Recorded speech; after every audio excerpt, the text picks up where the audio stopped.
Namaskar. I, Dhruvika Kanabar from A.K. Doshi Mahila College, Jamnagar, welcomes you all to the online video lecture of Auditing and Corporate Governance. આપણે આગળના લેક્ચર્સમાં જે છે શરૂઆતથી જોઈએ તો ઓડિટિંગનો અર્થ, એની વ્યાખ્યા, ઓડિટિંગના હેતુઓ, જેના 3 પ્રકાર છે: મુખ્ય હેતુ, ગૌણ હેતુ અને અન્ય હેતુઓ.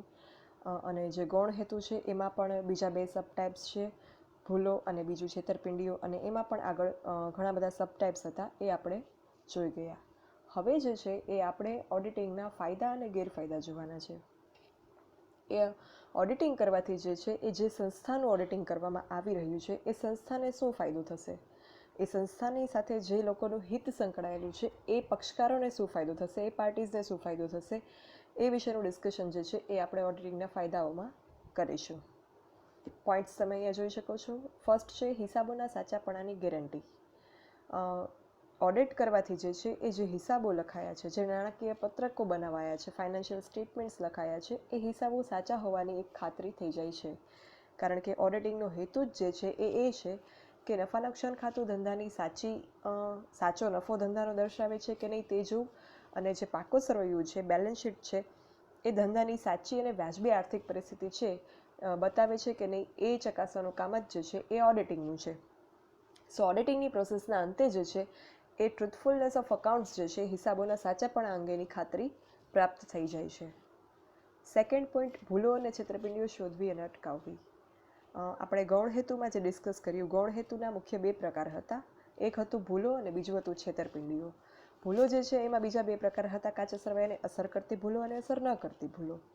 તો આ બધી પ્રકારની ભૂલો જે છે એ કઈ રીતે થઈ શકે, કઈ રીતે એને શોધી શકાય, અટકાવી શકાય, આ બધું આપણે ઓડિટિંગના હેતુઓમાં સમજી ચૂક્યા છીએ.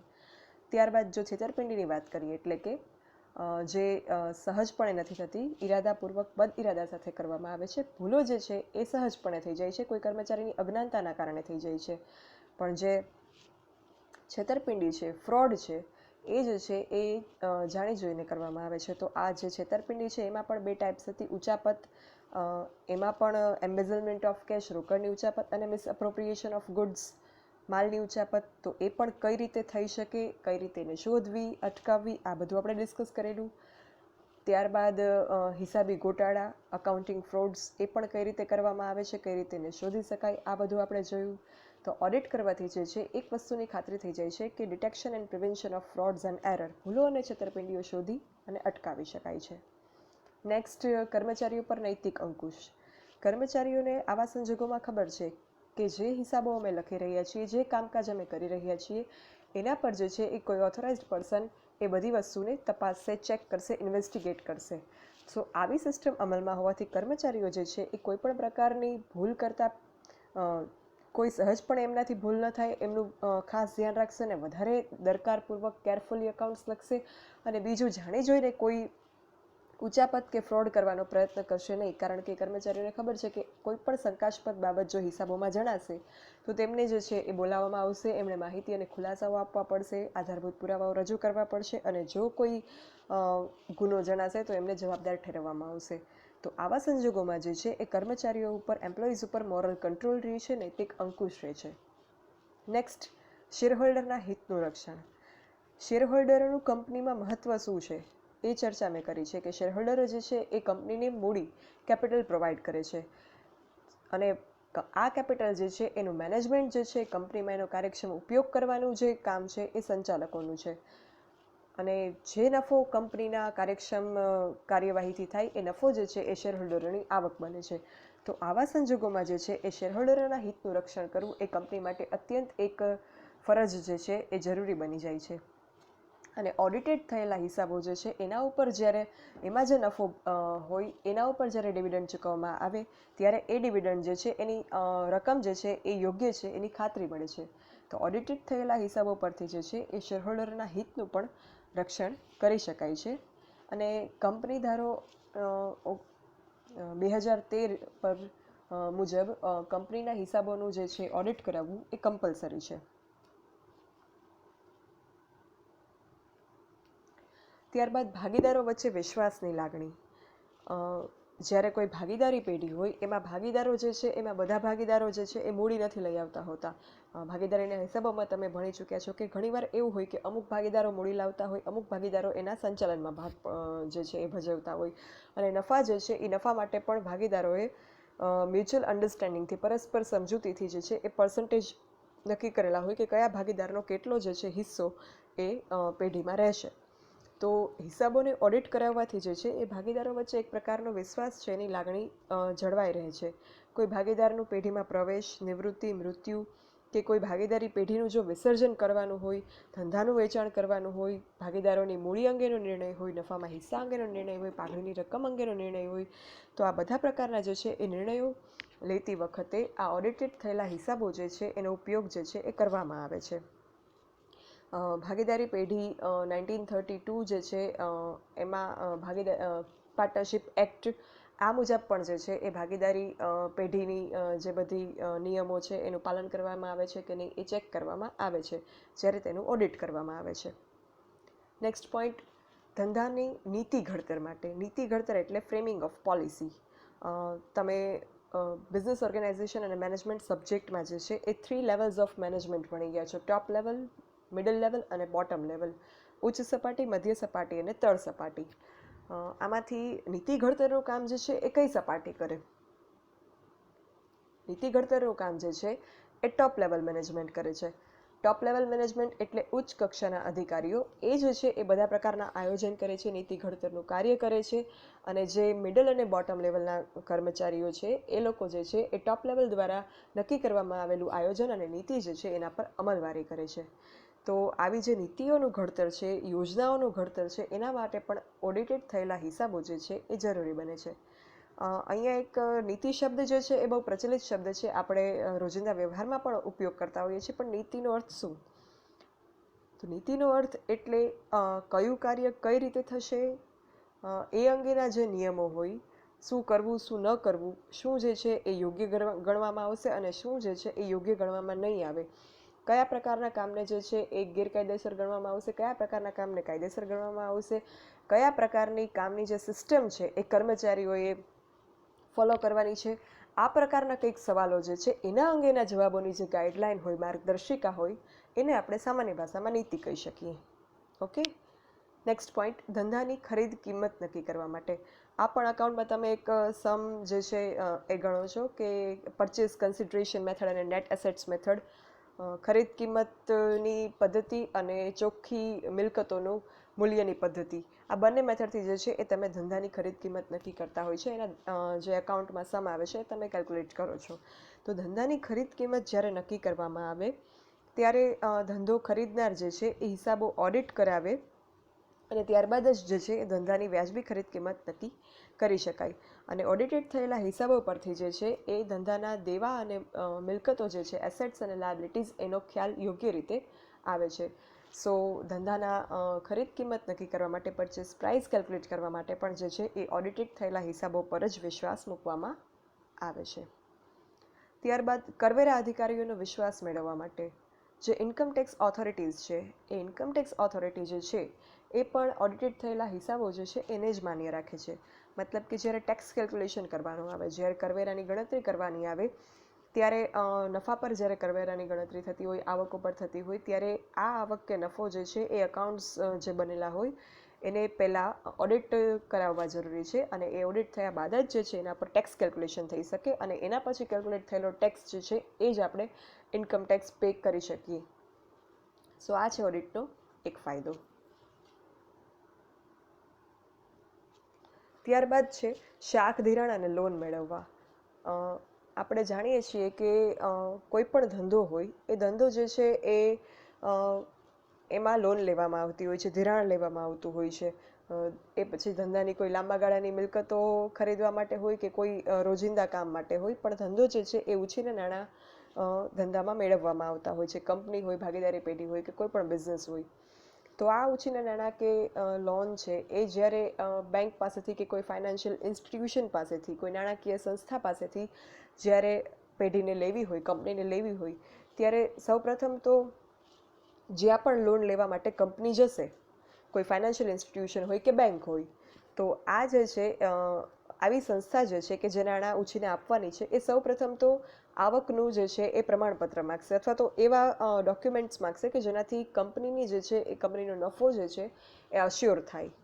આપણે ઇન્ડિવિજ્યુઅલ લોન લેવા જઈએ કોઈ સામાન્ય નાગરિક ત્યારે પણ બેંક જે છે એ તમારી આવક અંગેના દસ્તાવેજો છે એ માંગે છે કે જેનાથી તમારી ફાઇનાન્શિયલ સાઉન્ડનેસ જે છે એ પ્રૂવ થાય છે કે આ વ્યક્તિ કે સંસ્થા જે છે એ ફાઇનાન્શિયલી સ્ટ્રોંગ છે, એ ઇન્ડિપેન્ડન્ટ છે, કે આ લોન જે છે એ સમયસર ભરપાઈ કરી શકશે, લોન ચૂકવી શકશે, રીપે કરી શકશે.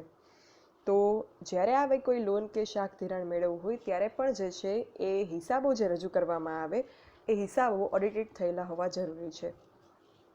ત્યારબાદ નેક્સ્ટ, વીમા કંપની સમક્ષ દાવો નોંધાવવા. જ્યારે કોઈ ક્લેમ કરાવવો હોય વીમા કંપની સમક્ષ, વીમો જે છે એ આપણે ધંધાની મિલકતોનો ઉતરાવેલો હોય, એસેટ્સ જે છે બહુ મોટા પ્રમાણની મૂડી જેમાં આપણે રોકેલી હોય એ જે ધંધાની મિલકતો છે એના પર આપણે વીમો ઉતરાવતા હોઈએ, એની ઇન્સ્યોરન્સ પોલિસી કઢાવતા હોઈએ. હવે સપોઝ ક્યારેય કોઈ એસેટ જે છે એને કોઈ નુકસાન થયું તો એના પર જે વીમો હોય એનો આપણે ક્લેમ કરીએ એ વીમાના જે છે એ નાણાં મેળવવા માટે. તો એ ક્લેમ જ્યારે કરીએ ત્યારે આપણે એમાં દર્શાવવું પડે કે જે એસેટ હતી એનું વેલ્યુએશન શું હતું, જે મિલકત હતી એની કિંમત કેટલી હતી. તો એ મિલકતની કિંમત જે છે એ આપણે બુક્સ ઓફ અકાઉન્ટ્સમાં લખેલી હોય તો એ પણ બુક્સ ઓફ અકાઉન્ટ્સ જે છે એ ઓડિટેડ થયેલા હોય અને એ ઓડિટેડ થયેલા હિસાબો જો તમે વીમા કંપની સમક્ષ રજૂ કરો, પ્રેઝન્ટ કરો, તો આવા સંજોગોમાં વીમા કંપની જે છે એ દાવો તરત જ અપ્રૂવ કરી દે છે અને નાણાં તમને મળી જાય છે. કારણ કે બિન ઓડિટેડ થયેલા હિસાબો જેના પર ઓડિટ નથી થયું એમાં જે મિલકતની રકમ દર્શાવેલી હોય એ વિશ્વસનીય ન ગણાય. ઘણીવાર કોઈ ફ્રોડ કે છેતરપિંડીના પ્લાનિંગથી જે છે એ મિલકતો ખોટી રીતે વધારે કિંમતે પણ દર્શાવી દે અને વીમા કંપની પાસેથી પૈસા જે છે એ મેળવવાની કોશિશ કરે કોઈ પાર્ટી કે કોઈ સંસ્થા, એવું બને. તો આ માટે વીમા કંપની પણ ઓડિટેડ થયેલા હિસાબો જે છે એ સ્વીકૃત ગણે છે. ત્યારબાદ નેક્સ્ટ, પરવાનો મેળવવા માટે ઉપયોગી. હવે સૌપ્રથમ પરવાનો એટલે શું? પરવાનો એટલે લાયસન્સ. જ્યારે કંપનીને કોઈ પ્રકારના સ્પેશિયલ લાયસન્સ જોતા હોય તો આવા લાયસન્સ જે છે એ મેળવવા માટે પણ જ્યારે હિસાબો રજૂ કરવા પડતા હોય ઓડિટેડ થયેલા, તો આવા જે હિસાબો છે એ હિસાબો ઓડિટેડ થયેલા હોવા જોઈએ. ઓડિટેડ થયેલા વગરના હિસાબો જે છે એ પરવાનો મેળવવામાં હેલ્પફુલ થતા નથી.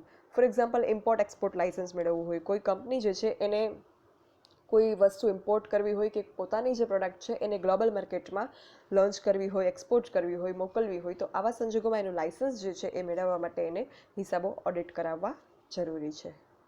ત્યારબાદ સંચાલનના સાધન તરીકે as a tool of management.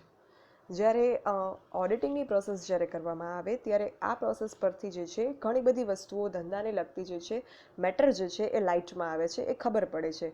તો જે સંચાલકો છે એ સંચાલકોને પણ આ ઓડિટેડ થયેલા હિસાબો પરથી ધંધાની ઘણી બધી બાબતો જાણવા મળે છે અને જે ફ્યુચર પોલિસીઝ છે, જે ભવિષ્યની નીતિનું ઘડતર છે, ધંધાને લગતા આયોજનો છે, પ્લાનિંગ છે, એ વધારે કાર્યક્ષમ રીતે, વધારે એફિશિયન્ટલી સંચાલકો, મેનેજર્સ કરી શકે છે. હિસાબી ગુણોત્તરોનો ઉપયોગ જે છે એ સંચાલકો કરતા હોય છે. હિસાબી ગુણોત્તરો એટલે રેશિયોઝ. તમે જે રેશિયો એનાલિસિસ કરો છો એમાં અલગ અલગ પ્રકારના જે છે નફાનો ગુણોત્તર, લેણદારોનો, દેવાદારોનો ગુણોત્તર, ડેટ ઇક્વિટી રેશિયો, આ બધા રેશિયોઝ તમે ફાઇન્ડ કરો છો. તો આ રેશિયોઝ જે છે એ શેના માટે ફાઇન્ડ કરવામાં આવે છે? તો આ રેશિયોઝ જે છે એ ફ્યુચરના પ્લાનિંગ માટે, ધંધામાં આગળ જે છે એ ફ્યુચરમાં કઈ કઈ યોજનાઓ કરવાની છે એના માટે આ રેશિયોઝ ઉપયોગી થાય છે. તો આ રેશિયોઝ જે છે એ તમે ઓડિટેડ થયેલા હિસાબો પર કેલ્ક્યુલેટ કર્યા હોય ત્યારે જ એનો અર્થ જે છે એ સરે છે. તો આ છે એક સંચાલનના સાધન તરીકે ઓડિટિંગનો બેનિફિટ. એના પછી ફાયદો છે કર્મચારીઓ અને મજૂરો માટે ઉપયોગી. જે એમ્પ્લોઈઝ અને વર્કર્સ છે, કર્મચારીઓ અને મજૂરોમાં શું ફેર? તો કર્મચારીઓ અને મજૂરોમાં એ જ ફેર કે જે પગાર અને વેતનમાં છે, જે વેજીસ અને સેલેરીમાં છે. વેજીસની એન્ટ્રી તમે એકાઉન્ટ્સની બુક્સમાં ક્યાં કરો છો? ટ્રેડિંગ અકાઉન્ટમાં, વેપાર ખાતામાં, ઉધાર બાજુ. શા માટે? કારણ કે વેજીસ જે છે એ ખરીદી અને ઉત્પાદનના ખર્ચા છે. ઉત્પાદનમાં જે છે એ મજૂરો રોકાયેલા હોય અને આ મજૂરોને જે છે એ વેજીસ ચૂકવવામાં આવતું હોય. અને સેલેરી જે છે એનું તમે પોસ્ટિંગ ક્યાં કરો છો? સેલેરી એટલે કે પગારનું પોસ્ટિંગ તમે P&L અકાઉન્ટમાં, નફા નુકસાન ખાતામાં, ડેબિટ સાઇડ, ઉધાર બાજુ કરો છો. મજૂરો જે છે ઘણીવાર એની વેતન પ્રથા જે છે એ ડેઇલી બેઝિસ પર હોય, સમય મુજબ હોય, કામ મુજબ હોય. તમે વેતન પ્રથા શીખી ગયા હશો કદાચ, ટાઈપ્સ ઓફ વેજ સિસ્ટમ, એમાં time wage system, piece wage system, સમય વેતન પ્રથા, કાર્ય વેતન પ્રથા, આવી બધી સિસ્ટમ છે. તો આ મજૂરોને જે ચૂકવણી થાય છે અને જે કર્મચારીઓને પગારની ચૂકવણી થાય છે એ બંને ચૂકવણીઓ થોડીક અલગ પ્રકારની છે. અને આ બંને પ્રકારના જે પક્ષકારો છે જે ધંધામાં પોતાની સેવા બજાવે છે એ બંને માટે ઓડિટેડ થયેલા હિસાબો જે છે એ ઉપયોગી છે. જ્યારે કોઈ કર્મચારીઓના કે મજૂરોના પગાર વધારાનો પ્રશ્ન હોય, તેમને બોનસનો પ્રશ્ન હોય, તેમને નફામાં ભાગનો પ્રશ્ન હોય, ઘણીવાર જે છે એ કર્મચારીઓને એવી કોઈ પોલિસી હોય કંપનીમાં તો નફામાં ભાગ આપવામાં આવે છે, પ્રોફિટ શેરિંગ જે છે એની પોલિસીઝ રાખવામાં આવે છે. તો એનો કોઈ પ્રશ્ન હોય, આવા બધા પ્રશ્ન અને આવા કોઈ જો કોઈ ગ્રીવિયન્સીસ હોય, એમ્પ્લોયી ગ્રીવિયન્સીસ એટલે કે કોઈ ઝઘડા હોય તો એના નિવારણ માટે જે છે એ ઓડિટેડ થયેલા હિસાબો જરૂરી ગણાય છે. ત્યારબાદ નેક્સ્ટ, હિસાબોની સરખામણી માટે. જ્યારે કમ્પેરિઝન ઓફ અકાઉન્ટ્સ કરવું હોય, આગલા વર્ષનું અકાઉન્ટ અને આ વર્ષના અકાઉન્ટ્સ, આગલા વર્ષનો પ્રોફિટ, અસેટ્સ, લાયબિલિટીઝ, આ વર્ષના અસેટ્સ, લાયબિલિટીઝ, પ્રોફિટ, નફો, જવાબદારી કે દેવાઓ કે મિલકતો, એ બંનેની સરખામણી કરવી હોય ત્યારે પણ જે છે એ ઓડિટેડ થયેલા હિસાબો જે છે એના પર ટ્રસ્ટ રાખી શકાય. અને આ બંને વર્ષની, આગલા વર્ષ અને આ વર્ષ કે આગલા અમુક વધારે વર્ષોની સરખામણી કરવાથી ખ્યાલ શું આવે કે જો રિઝલ્ટ છે એ તમારું કન્સિસ્ટન્ટ આવશે, સતત આવશે, બહુ વધારે હ્યુજ ચેન્જીસ નહીં હોય, બહુ મોટા પ્રમાણમાં કોઈ ઉથલપાથલ થયેલી નહીં જણાય તો જે છે એ બધું યોગ્ય ચાલે છે એમ કહેવાય. અને જો આ હિસાબોની સરખામણી કરતાં એમ લાગે કે બહુ વધારે ફ્લક્ચ્યુએશન્સ છે, બહુ વધારે ઉથલપાથલ છે, તો જે છે એ કોઈ ઘોટાળો હોવાના પૂરા જે છે એ આશંકાઓ રાખી શકાય. હા, પણ આ સંજોગોમાં જ્યારે કોઈ મંદીની સિચ્યુએશન હોય, ધારો કે આ વખતે જે છે એ કોરોનાની મહામારી આવી તો એના લીધે ઘણા પ્રકારના બિઝનેસ અને ધંધાઓ જે છે એ અફેક્ટેડ આના લીધે થયા છે. ઘણા બધા બિઝનેસ ધંધાઓનું જે છે એ વેચાણ ઘટ્યું હશે, નફો ઘટ્યો હશે. તો આવા સંજોગોમાં જે છે એ આવી કોઈ એક્સ્ટ્રીમ સિચ્યુએશન હોય, જેમ કે આ મંદી આવી છે, તો ત્યારે જે છે એ હિસાબોની સરખામણી પરથી તમે આવા કોઈ તારણો જે મેં હમણાં કીધા એ કાઢી શકાય નહીં. આવી જે એક્સ્ટ્રીમ સિચ્યુએશન છે મંદીની, એ જે છે એ આ બધી વસ્તુથી અપવાદ છે. બટ હા, આ કોરોનાની મહામારીમાં મેં એક વાત કરી કે ઘણા બધા બિઝનેસ ધંધાઓ જે છે એ પડી ભાંગ્યા કે એમાં લોસ થાય છે કે નેગેટિવ ઇફેક્ટ આવી છે. બટ છતાં પણ અમુક ધંધાઓ એવા જે છે કે જેના લીધે કોરોનાના લીધે જેમાં જે છે એ આવું નથી થયું. ફોર એક્ઝામ્પલ, આપણે મેડિકલ ઇક્વિપમેન્ટ્સની વાત કરીએ, ડ્રગની, મેડિસિન્સની વાત કરીએ તો ઘણી બધી મેડિકલ ઇક્વિપમેન્ટ્સ અને આ બધી દવાઓને બધી બનાવતી જે કંપનીઓ છે એમને પહેલાં કરતાં, અગાઉના સમય કરતાં અનેક ગણો ફાયદો થયો છે. જેમ કે સેનિટાઈઝર, માસ્ક, આ બધી વસ્તુઓ જે છે એ પહેલાં જ્યારે કંઈક આવી સિચ્યુએશન હતી નહીં, કોરોના જેવું કંઈ જ્યારે સમાજમાં હતું નહીં ઉપસ્થિત, ત્યારે જે છે એ આવી વસ્તુઓનો કોઈ ઉપયોગ નહોતું કરતું. જેમ કે સેનિટાઈઝર છે કે માસ્ક છે, પીપીઈ કિટ તો આપણે ત્યાં બનતી જ નહોતી, આવું આપણે ન્યૂઝમાં જોયેલું છે. તો આ બધી વસ્તુઓ જે છે એનું વેચાણ અચાનક વધી ગયું. અમુક પ્રકારની દવાઓ જે છે, ઇમ્યુનિટી બુસ્ટર દવાઓ, એનું વેચાણ પણ અચાનક વધી ગયું. તો હવે જો આવી કોઈ મેડિકલ કંપનીઝ જે છે, એ કંપની જે છે એ પોતાના હિસાબોની સરખામણી કરે કોરોના બિફોર અને આફ્ટર કોરોના, તો એમાં કન્સિસ્ટન્સી નહીં હોય. કારણ કે આફ્ટર કોરોના જે છે એ ઘણી બધી કંપનીઝ, અમુક દવાઓ છે, હાઇડ્રોક્સી ક્લોરોક્વિન, એ જે છે આપણે અમેરિકામાં પણ એક્સપોર્ટ કરી. તો એવી બધી દવાઓ બનાવતી કંપની, એનું વેચાણ જે છે અચાનક વધ્યું છે, એક્સપોર્ટ થયું છે એમનો પ્રોડક્ટ્સ જે છે, તો એના નફામાં અચાનક વધારો પણ થયો છે. તો એનો મતલબ એવો નથી કે એમણે હિસાબી ગોટાળા કરીને કોઈ નફો વધારે બતાવ્યો હશે હિસાબ નિશોએ, ના. તો આ એક્સ્ટ્રીમ સિચ્યુએશન જે છે એ આવી કંપનીઓ માટે અલગ રીતે રિઝલ્ટ લઈને આવે છે. તો આ રીતે જે છે એ હિસાબોની સરખામણી અમુક અંશે, અપ ટુ સમ એક્સટેન્ટ જે છે એ ફાયદારૂપ બની શકે. ત્યારબાદ ઓડિટરનું માર્ગદર્શન ઉપયોગી. હવે જ્યારે હિસાબો ઓડિટ કરવામાં આવે ત્યારે ઘણી બધી ઝીણી ઝીણી બાબતો જે છે એ ઓડિટર દ્વારા ચકાસવામાં આવતી હોય છે. હિસાબો લખવામાં આવે એ વ્યક્તિ ડેફિનેટલી અકાઉન્ટિંગનો જે છે એ જાણકાર હોય છે. પણ જે ચાર્ટર્ડ એકાઉન્ટન્ટ કે જેને ICAI, institute of chartered accountancy of India દ્વારા માન્યતા આપવામાં આવી છે, એ જે વ્યક્તિ છે, જે પ્રોફેશનલ પર્સન છે, એના જેટલો જ્ઞાની જે છે એ આપણે અકાઉન્ટન્ટને કહી શકીએ નહીં કદાચ. તો આવા સંજોગોમાં જે છે એ ઓડિટર ઘણી બધી બાબતો ધ્યાનમાં લે છે અને કોઈ માર્ગદર્શન કે સલાહ સૂચન કે ગાઈડન્સ જે છે એ હોય તો એ ઓડિટર આપી શકે છે. તો આ ઓડિટરના ગાઈડન્સથી જે છે એ અકાઉન્ટ્સ વધારે વ્યવસ્થિત અને વૈજ્ઞાનિક રીતે લખી શકાય છે. ત્યારબાદ જાહેર જનતાનો સંસ્થા પ્રત્યેનો વિશ્વાસ. આ જાહેર જનતા જે છે એમાં કોણ આવશે? તો કે જાહેર જનતામાં સમગ્ર જે છે એ પોપ્યુલેશન આવી જાય.